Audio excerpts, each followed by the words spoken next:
हाँ जी स्टूडेंट्स, +2 में जैसे कि हम थ्योरी ऑफ डिमांड कर रहे थे, तो मैंने आपको बताया था कंसेप्ट ऑफ डिमांड, जिसमें हमने individual demand schedule, market demand schedule, individual demand curve और मार्केट डिमांड कर्व के बारे में पढ़ा था। अब देखिए नेक्स्ट टॉपिक की ओर चलते हैं। तो अब हम पढ़ेंगे डिमांड फंक्शंस और डिटर्मिनेंट्स ऑफ डिमांड। इन्हें हम डिमांड फंक्शन भी बोलते हैं, हिंदी में मांग फलन बोलते हैं, और मांग के निर्धारक तत्व, मतलब डिमांड को कौन कौन से डिटर्मिनेंट हैं जो अफेक्ट करते हैं। तो आज इस टॉपिक के बारे में आपको पढ़ाऊंगी, तो इसे समझिए। तो देखिए सबसे पहले आता है व्हाट इज डिमांड फंक्शन या डिटर्मिनेंट्स क्या है ये। Demand function shows the relationship, ये संबंध को बताता है बिटवीन डिमांड, मांग के बीच में, फॉर अ कमोडिटी, किसी भी एक वस्तु की डिमांड के बीच में, एंड इट्स वेरियस डिटर्मिनेंट्स, और उनके डिटर्मिनेंट्स के बीच में जो संबंध है उसे जो दिखाए उसे हम बोलते हैं डिमांड फंक्शन। तो डिमांड फंक्शन क्या शो करता है, एक रिलेशनशिप को बताता है किसी भी कमोडिटी की डिमांड का उसके डिटर्मिनेंट्स के साथ क्या रिलेशन है, उसे हम बोलते हैं डिमांड फंक्शन। अब देखिए ये भी वैसे ही, there are 2 types of demand function, 2 तरह के डिमांड फंक्शन होंगे। पहला होगा इंडिविजुअल डिमांड फंक्शन, दूसरा होगा मार्केट डिमांड फंक्शन। जैसे आपने इंडिविजुअल डिमांड कर्व और मार्केट डिमांड कर्व पढ़ा, वैसे ही व्यक्तिगत मांग फलन, बाजार मांग फलन। तो सबसे पहले हम पढ़ेंगे इंडिविजुअल डिमांड फंक्शन। व्यक्तिगत मांग फलन क्या है, मतलब जिसमें हमें कंज्यूमर के डिमांड और उसके डिटर्मिनेंट्स के बीच में रिलेशन पढ़ेंगे। तो इट शोज द रिलेशनशिप, ये संबंध को बताएगा बिटवीन डिमांड, मांग के बीच में, फॉर अ कमोडिटी, किसी भी वस्तु की, बाय एन इंडिविजुअल, अभी मैंने बताया एक व्यक्ति, एक कंज्यूमर की, एक इंडिविजुअल कंज्यूमर की, इन अ मार्केट, बाजार में, एंड इट्स वेरियस डिटर्मिनेंट, और उसके निर्धारक तत्वों के बीच में। तो सेम वही डिमांड फंक्शन है, लेकिन इसमें बस एक इंडिविजुअल कंज्यूमर आपको ऐड करना है कि जब इंडिविजुअल कंज्यूमर की जो कमोडिटी की डिमांड है और उसके डिटर्मिनेंट्स के बीच में जो रिलेशनशिप है उसे जो शो करे वो होगा इंडिविजुअल डिमांड फंक्शन। अब हम इसे लिखते कैसे हैं बच्चों, इसमें हम डी के नीचे एक्स डाल देते हैं इसके पैर में कि डिमांड फॉर एक्स, मतलब एक्स वस्तु की जो डिमांड है वो किसके ऊपर डिपेंड करती है, ये फंक्शन है। फंक्शन का मतलब वही जो इंडिविजुअल डिमांड फंक्शन डिपेंड करती है। पी एक्स, पी के पैर में एक्स डाला, मतलब एक्स की डिमांड, तो एक्स की प्राइस पे इसका क्या फर्क पड़ता है, एक्स की प्राइस बढ़ने से एक्स की डिमांड पे क्या फर्क पड़ता है। पी आर, पी के नीचे आर पैर में डाला, प्राइस ऑफ रिलेटेड गुड्स, ये आगे बताऊंगी, संबंधित वस्तु की कीमत। वाई का मतलब इनकम, इकोनॉमिक्स में इनकम को वाई से लिखते हैं। टी का मतलब टेस्ट, उसकी रुचियां, उसकी प्राथमिकताएं, और ई का मतलब फ्यूचर की उसकी संभावनाएं, एक्सपेक्टेशंस। तो देखो इनको आगे मैंने एक्सप्लेन भी किया। डी एक्स का मतलब डिमांड फॉर कमोडिटी, मांगी गई वस्तु की मात्रा। टी एक्स का मतलब प्राइस ऑफ कमोडिटी, वस्तु की कीमत। पी आर का मतलब प्राइस ऑफ रिलेटेड गुड्स, संबंधित वस्तु की कीमत। वाई का मतलब कंज्यूमर की इनकम। टी का मतलब टेस्ट एंड प्रेफरेंस, उसकी रुचि और उसकी प्राथमिकता। ई का मतलब एक्सपेक्टेशंस इन फ्यूचर, कि फ्यूचर में उसको क्या होने की संभावना है, कीमत बढ़ने की संभावना है, कीमत गिरने की संभावना है। तो demand function, individual demand function क्या है, जो एक कंज्यूमर की डिमांड का उसके डिटर्मिनेंट्स, ये उसके डिटर्मिनेंट्स हैं 5 इनके बीच में जो रिलेशन शो कर रहा है ये फंक्शन, ये हमारा है इंडिविजुअल डिमांड फंक्शन। अब हम इनको 1 बाय 1 अलग अलग से पढ़ेंगे। तो देखो फर्स्ट आता है, हमारी डिमांड किस पे डिपेंड करती है, price of commodity, P x पर। तो देखो इसे पढ़ेंगे प्राइस ऑफ दैट कमोडिटी। तो देखो प्राइस ऑफ दैट कमोडिटी आपको मालूम भी है, the amount of demand for any good, किसी भी चीज की जो डिमांड है, that is depend on it's price, वो उसकी कीमत पर निर्भर करती है। With the rise in price, जैसे ही प्राइस बढ़ेगी, राइज का मतलब बढ़ना, प्राइस बढ़ेगी, इट्स डिमांड फॉल, उसकी जो डिमांड है वो क्या हो जाएगी, कम हो जाएगी, चीज महंगी होगी तो हम कम लेंगे। And with the decrease in price, जब प्राइस कम हो जाएगी, इट्स डिमांड इंक्रीजेस, उसकी डिमांड जो है वो क्या हो जाएगी, बढ़नी शुरू हो जाएगी। तो उल्टा रिलेशन हो गया ना, प्राइस बढ़ने पर डिमांड कम हो रही है, कम होने पर डिमांड बढ़ रही है। So there is inverse, inverse मतलब उल्टा relationship between price and demand, and this is also called law of demand, इसे हम लॉ ऑफ डिमांड, मांग का नियम भी कहते हैं। ये मैं आपको आगे कराऊंगी, पूरा क्वेश्चन आएगा। तो इसमें क्या रिलेशन पड़ा, क्या डिटर्मिनेंट है, price.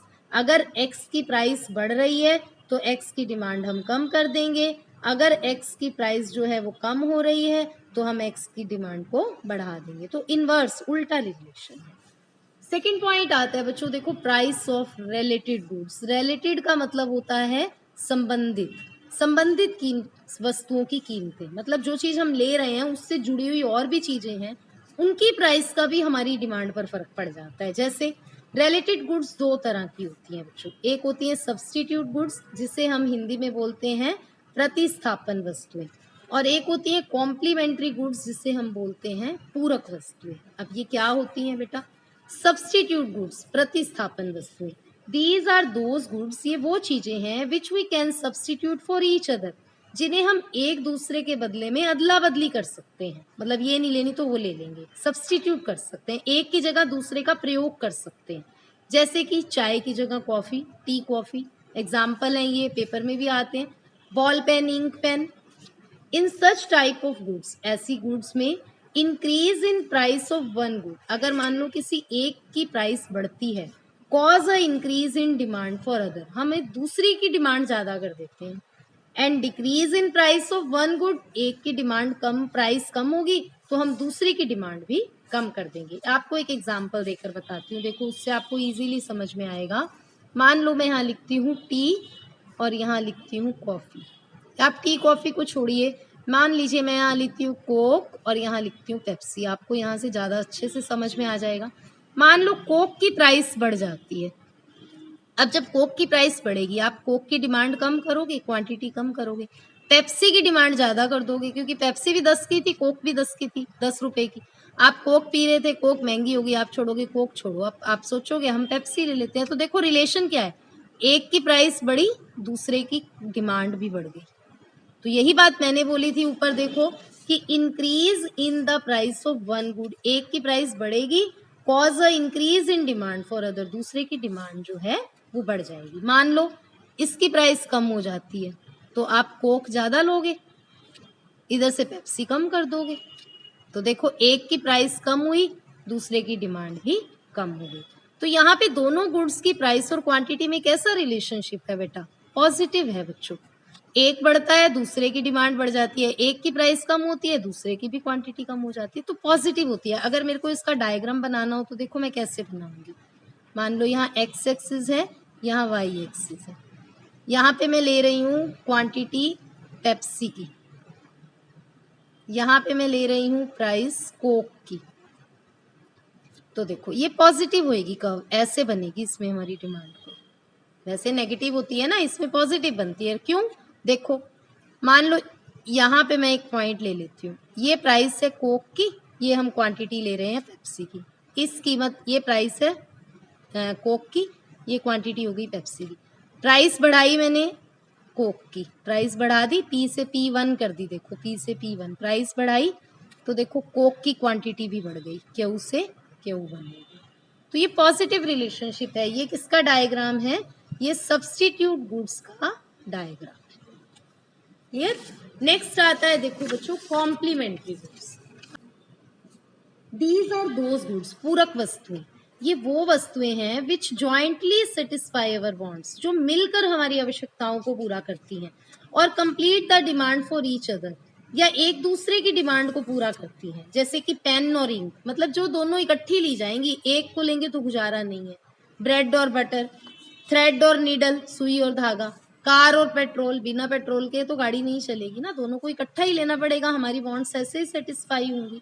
In this type of goods, ऐसी जो गुड्स हैं, अगर एक की प्राइस बढ़ती है मान लो, तो क्या होगा? दूसरे की डिमांड कम हो जाएगी, और अगर एक की प्राइस घटती है मान लो, तो क्या होगा? दूसरे की प्राइस बढ़ जाएगी। मतलब इनमें जो रिलेशनशिप है वो नेगेटिव होगा बेटा। देखो एग्जाम्पल देती हूँ, मान लो कार पेट्रोल, मान लो कार के प्राइस जो हैं वो बढ़ जाते हैं, कार आप कम खरीदोगे तो देखो पेट्रोल की क्वांटिटी भी तो कम हो जाएगी ना, जब कार ही नहीं ले रहे तो पेट्रोल भी नहीं यूज होगा, कम होगा। ऐसे ही मान लो प्राइस कम हो गए कार के, आप कार लोग ज्यादा खरीदेंगे तो पेट्रोल भी ज़्यादा लगेगा, इसकी क्वांटिटी बढ़ गई। अब रिलेशन देखो, इसकी प्राइस बढ़ी, इसकी क्वांटिटी जो है वो कम हो गई, उल्टा हो गया ना, इसकी कम हुई प्राइस, इसका क्वांटिटी बढ़ गई, उल्टा हो गया, तो ये नेगेटिव है। तो अगर मेरे को इसमें डायग्राम बनाना हो तो देखो मैं कैसे बनाती हूँ, ये वाई एक्सिस, ये एक्स एक्सिस हो गया नीचे, यहाँ पे मैं लेती हूँ क्वांटिटी, हमेशा नीचे क्वांटिटी लेनी है, ऊपर प्राइस लेनी है, तो quantity of petrol, price of car. अब इसमें नेगेटिव बनती है, नेगेटिव ऐसे होती है डिमांड का। तो देखो मान लो यहाँ एक पॉइंट है, ये हम कार की प्राइस का पॉइंट है OP, ये पेट्रोल का है OQ। प्राइस बढ़ा दो कार के, P से P1 कर दो, ऊपर किया तो ये यहाँ आएगा कर्व पे, इसको नीचे ले आओ, क्या हुआ? तो देखो क्वांटिटी जो है पेट्रोल की वो कम हो गई। तो ये किस केस में होता है बेटा? ये होता है कॉम्प्लीमेंट्री गुड्स के केस में, तो ये आपने ध्यान रखना है। अब देखिए थर्ड पॉइंट आता है हमारा income of the consumer. Consumer की इनकम भी गुड्स की डिमांड पर इफेक्ट डालती है। चेंज इन इनकम, अगर इनकम चेंज हो जाती है, also influences his demand for different goods, वो अलग अलग चीज़ों की डिमांड को भी प्रभावित करती है। अब गुड्स कई तरह की होती हैं, कई नॉर्मल गुड्स होती हैं, कई इंफीरियर होती हैं। नॉर्मल होता है सामान्य वस्तुएं जो कि हम आम खरीदते हैं, और इंफीरियर होते हैं घटिया चीज़ें। अब देखो इसमें कैसे होगा, अगर नॉर्मल गुड्स हैं, अगर कंज्यूमर की इनकम इंक्रीज होगी, मान लो कंज्यूमर की इनकम बढ़ रही है, तो demand for normal goods also increases, तो हम नॉर्मल गुड्स की डिमांड इंक्रीज कर देंगे, तो हमारा जो स्लोप है वो नेगेटिव बनेगा, ऐसे ही बनेगा। तो नॉर्मल गुड्स में देखिए ये मैंने एक्स एक्सिस पे ये लिया क्वांटिटी, और यहाँ पे लिया ये मैंने प्राइस, तो ये नेगेटिव बनेगी डिमांड कर्व। इसमें मान लो यहाँ पॉइंट है, तो ये OP प्राइस, ये OQ क्वांटिटी। अब मैंने प्राइस बढ़ाई P1 की, P से P1, तो ये यहाँ आएगा, नीचे लाओ Q से Q1, देखो क्वांटिटी कम हो गई।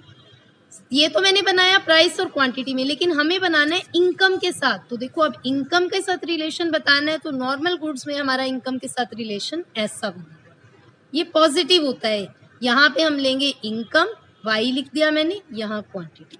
अगर प्राइस इनकम इतनी है, बारी बारी प्राइस बोल बैठते हैं OY, तो क्वांटिटी इतनी। अगर Y1 हो जाएगी, इनकम देखो बढ़ गई, तो हमने क्या किया, क्वांटिटी को भी बढ़ा दिया। तो इनकम का नॉर्मल गुड्स में क्या है, पॉजिटिव रिलेशनशिप है। अगर मान लो हमारी इनकम बढ़ती है तो नॉर्मल गुड्स की डिमांड भी बढ़ती है, अगर इनकम कम होती है तो नॉर्मल गुड्स की डिमांड भी कम हो जाती है। लेकिन इंफीरियर गुड्स के साथ इनका उल्टा रिलेशन है, घटिया चीजें हैं। अगर हमारी इनकम जो है कम हो जाती है तो हम इनकी डिमांड को बढ़ा देंगे, अगर हमारी इनकम बढ़ जाती है तो हम इनकी डिमांड को कम कर देंगे। मान लो मेरी इनकम बढ़ जाती है तो घटिया चीज़ थोड़ा ना लेंगे, हम इनकी डिमांड क्या कर देंगे, कम कर देंगे। और अगर इनकम हमारी कम होती है तो हम घटिया चीज़ वैसे की वैसे क्या और ज़्यादा लेते रहेंगे, यही लेते रहेंगे। तो इनका उल्टा रिलेशन होता है इंफीरियर में। तो जब उल्टा बनाते हैं तो ऐसे बनाएंगे। अब यहाँ इनकम, यहाँ क्वांटिटी, एक्स एक्सिस है, ये वाई एक्सिस है। मतलब अगर मान लो इनकम OY है तो ये क्वांटिटी, इनकम बढ़ गई Y1 और क्वांटिटी को Q1। जैसे मान लो हम बाजरे को लेके चलें, बाजरे को इसमें थोड़ा सा ये मान लेते हैं कि थोड़ी कोर्स चीज़ है, तो इसमें अगर इनकम बढ़ती है तो हम कम लेना शुरू कर देते हैं, कम होती है तो हम ज़्यादा लेना शुरू कर देते हैं। अगला आ जाता है टेस्ट एंड प्रेफरेंसेस, रुचि और प्राथमिकताएं। मतलब हमारी टेस्ट भी तो हमारी डिमांड को बढ़ाते हैं। तो देखो demand for goods also depend on individual taste and preference. जो हमारी डिमांड है किसी चीज़ की, ये एक व्यक्ति की रुचि और प्राथमिकताओं पर भी निर्भर करती है। दे इंक्लूड फैशन, इसमें फैशन आ जाता है, हमारी आदत आ जाते हैं, हमारे कस्टम, हमारे रिवाज आ जाते हैं। Taste are change by advertisement, अब हमारी जो रुचियाँ हैं वो तो एडवर्टीजमेंट से चेंज हो जाती हैं। चेंज इन फैशन, क्लाइमेट, जलवायु से, कोई नई इन्वेंशंस, खोज हो जाना, कोई नई आविष्कार हो जाना, वहाँ से भी हमारी रुचियाँ चेंज हो जाती हैं। इफ़ कंज्यूमर डेवलप टेस्ट, अगर कंज्यूमर का टेस्ट डेवलप हो गया किसी भी डिमांड पे, तो वो उसकी डिमांड इंक्रीज कर देगा। किसी भी चीज़ के ऊपर उसका टेस्ट डेवलप हो जाता है। अगर कंज्यूमर का कोई टेस्ट नहीं है तो वो उसकी डिमांड को कम कर देगा। ऐसे ही आता है एक्सपेक्टेशंस, मतलब भविष्य में जो उसकी एक्सपेक्टेशंस है फ्यूचर की। अगर कंज्यूमर ये एक्सपेक्ट करता है कि प्राइस फ्यूचर में बढ़ जाएंगे किसी भी चीज़ के, तो वो क्या करता है, he will buy more quantity in present, वो अभी ज़्यादा लेना शुरू कर देता है कि फ्यूचर में ये चीज़ महंगी हो जाएगी। जैसे प्याज पता चल जाए, टमाटर पता चल जाए महंगे हो रहे हैं, तो लोग सोचते हैं पहले इकट्ठे लेके रख लूँ। और अगर वो एक्सपेक्ट करता है कि फ्यूचर में प्राइस कम हो जाएंगे, he will buy less quantity in present, फिर वो आज भी उसे कम कर देता है। तो ये कुछ ऐसे पॉइंट्स थे जो हमारे इंडिविजुअल डिमांड फंक्शन के थे। नेक्स्ट टॉपिक इसी में आता है हमारा मार्केट डिमांड फंक्शन। मार्केट का मतलब जो बाजार को प्रभावित करते हैं। तो मार्केट डिमांड फंक्शन क्या शो करेगा, how market demand for a commodity is related to various determinants, कि जो बाजार का मांग फलन है वो अलग अलग वस्तुओं की डिटर्मिनेंट से, उसकी डिमांड से कैसे रिलेटेड है। तो इसे हम कैसे लिखेंगे, मार्केट की डिमांड फॉर एक्स किस पे डिपेंड करेगी, ये तो देखिए 5 वही के वही हैं, ई तक तो वही रहेंगे, P X, P R, Y, T और ई। इसके अलावा जो नए ऐड हो गए एन, जी, एस और वाई डी। अब ये क्या है, एन का मतलब है पॉपुलेशन, जी का मतलब है गवर्नमेंट पॉलिसी, एस का मतलब है क्लाइमेट और वाई डी का मतलब है डिस्ट्रीब्यूशन ऑफ इनकम। तो अब हम इन्हें अलग से पढ़ेंगे। सबसे पहले आएगा पॉपुलेशन। अगर पॉपुलेशन बढ़ेगी तो डिमांड बढ़ेगी, सभी जानते हैं, क्योंकि वो चीज़ों की मांग ज़्यादा करेंगे। Demand increases with increase in population, decreases with decrease in population. Second आता है गवर्नमेंट पॉलिसी। अब डिमांड जो है वो ऑल्सो इन्फ्लुएंस होती है गवर्नमेंट की पॉलिसी, सरकार की नीतियों से, क्योंकि सरकार टैक्स लगाती है, हमें सब्सिडीज देती है। तो अगर गवर्नमेंट चाहती है कि लोगों की डिमांड कम हो जाए, लोग किसी चीज की डिमांड कम करें, तो वो क्या करेगी, उस पर टैक्स इम्पोज कर देगी। टैक्स इम्पोज करेगी तो प्राइसेस बढ़ जाएंगे, प्राइसेस बढ़ेंगे तो हमारी डिमांड जो है वो कम हो जाएगी। और अगर उल्टा वाइस वर्सा, मतलब उल्टा कर दे कि अगर गवर्नमेंट क्या करे, इंक्रीज करना चाहती है डिमांड को, तो वो क्या करेगी, टैक्स नहीं लगाएगी उस पर, प्राइसेस कम हो जाएंगे, वैसे के वैसे रहेंगे, हमारी डिमांड जो है वो बढ़ जाएगी। तो गवर्नमेंट की पॉलिसी भी मार्केट डिमांड फंक्शंस में आती है। नेक्स्ट आता है क्लाइमेट और सीजन, मतलब जलवायु, वातावरण। अगर डिमांड इससे भी इन्फ्लुएंस होगी, क्लाइमेट और सीजन से। मान लो कि कोल्ड क्लाइमेट है, जहाँ पे ठंड है, ठंड वाले एरिया, तो वहाँ पे ज़्यादातर डिमांड किन की रहेगी, वूलन गारमेंट्स की ज़्यादा डिमांड हो जाएगी। और समर है तो आपको मालूम है आइसक्रीम की डिमांड, आइस बर्फ़ की डिमांड इंक्रीज हो जाएगी। तो डिपेंड करता है क्लाइमेट क्या है, सीजन क्या है, डिमांड इन चीज़ों पर भी इफेक्ट करती है।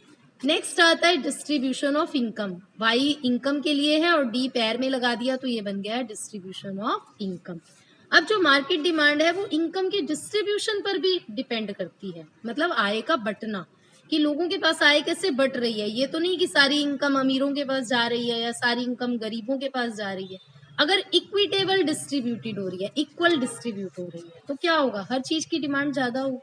लेकिन अगर इक्विटेबल डिस्ट्रीब्यूशन नहीं है तो डिमांड भी कम हो जाएगी कंपैरेटिवली। तो ये ऐसे ही कुछ फैक्टर्स आपको बताए कि जो इंडिविजुअल डिमांड फंक्शंस क्या हैं, मार्केट डिमांड फंक्शंस क्या हैं, बहुत इंपॉर्टेंट है एग्जाम्स के लिए, इन्हें आप अच्छे से करिए। Thank you. Next law of demand आपको नेक्स्ट वीडियो में करवाऊंगी। Thank you.